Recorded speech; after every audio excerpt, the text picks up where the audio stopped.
Things are going to be changing so rapidly in the near future that battery weight and battery cost is going to drop like a rock. And anybody who's not looking at vertical integration or moving beyond their core competencies is probably going to be left in the dust. And that's a fact.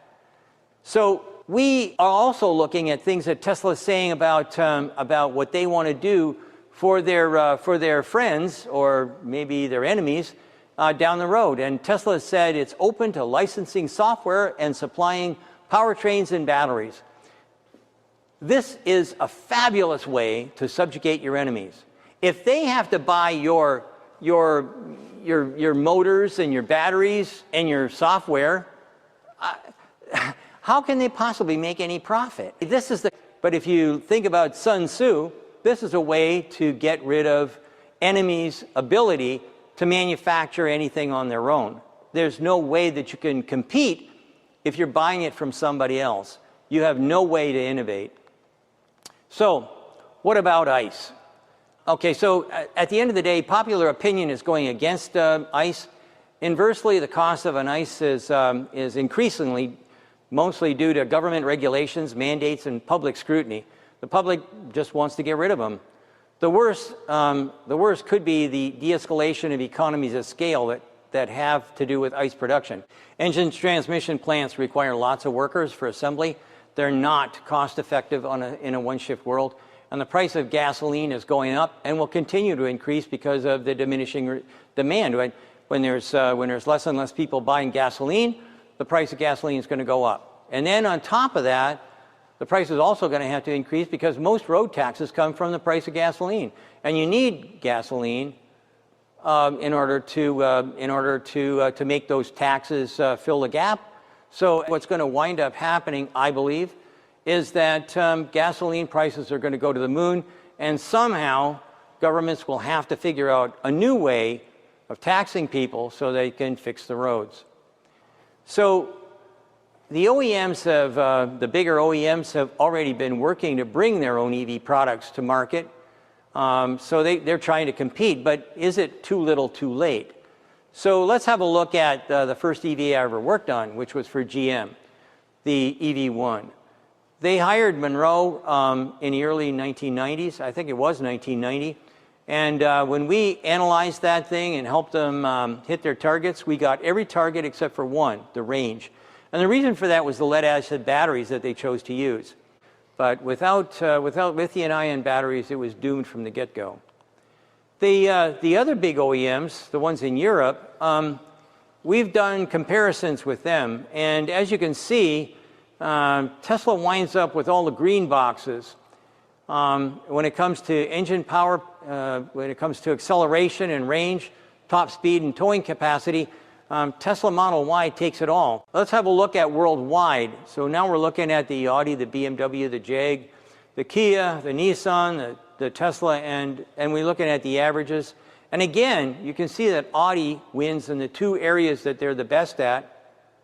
The reason that it's hard to talk about anybody else is because the market is so dominated by Tesla.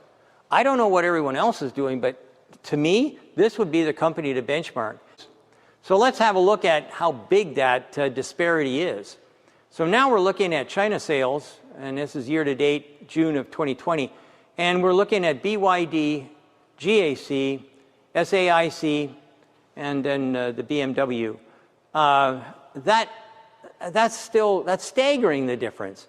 Tesla is still making extra market share, but they've got stuff sitting in the wings. So they've got the Cybertruck, and they've got two more EV cars coming out, and one of them is a compact electric. We're looking at a different world, and I think it's going to come along much, much faster than a lot of folks that are sitting in basically very high offices inside of the OEMs. It's going to come along a lot faster than they anticipated.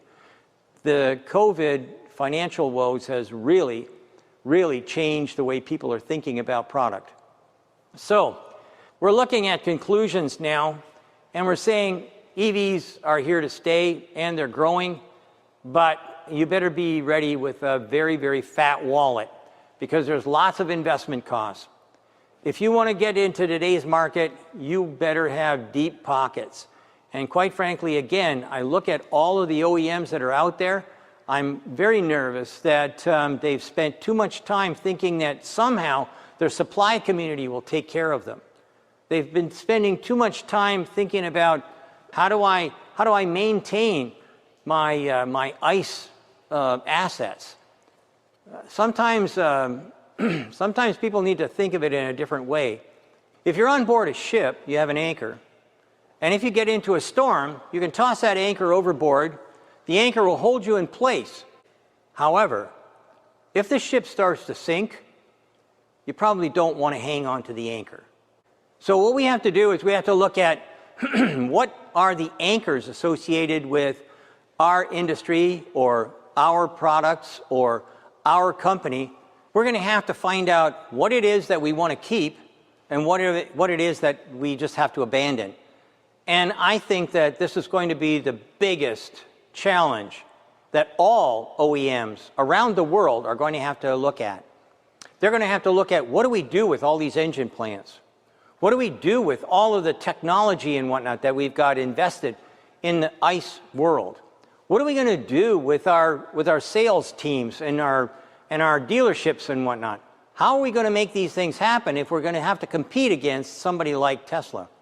They're going to have to, all car companies are going to look at the architectures that are being changed daily by Tesla.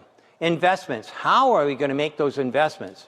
The technologies that are out there, how much in technology do we need to invest in our own companies versus buying it from someone else? And when you buy a technology and you don't have any profound knowledge, how are you going to compete in the future?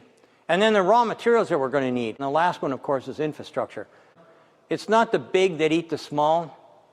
It's the fast that eat the slow. And I think that big cat, I think his name is Tesla. If you're not investigating Tesla, you better be. If you don't know everything about Tesla, you better find out. Because you don't want to get stuck in the ice age. So I hope that what I've talked to you today about will add to your source of knowledge. And with that, I'd like to thank you and bid you a good day. Thank you so much. Thank you. 이상으로 1, 2부에 나누어서 샌디 먼로가 이야기하는 전기자동차의 과거, 현재, 미래에 대해서 이야기를 들어봤습니다.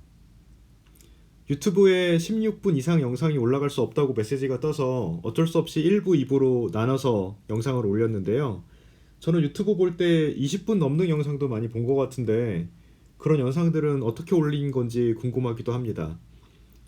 아무튼 이 샌디 먼로의 영상을 통해서 저는 테슬라가 전기자동차로의 전환을 아주 잘 이끌고 있다는 생각이 들었고 테슬라 주주로서도 아주 뿌듯한 마음이 드는 영상이었습니다.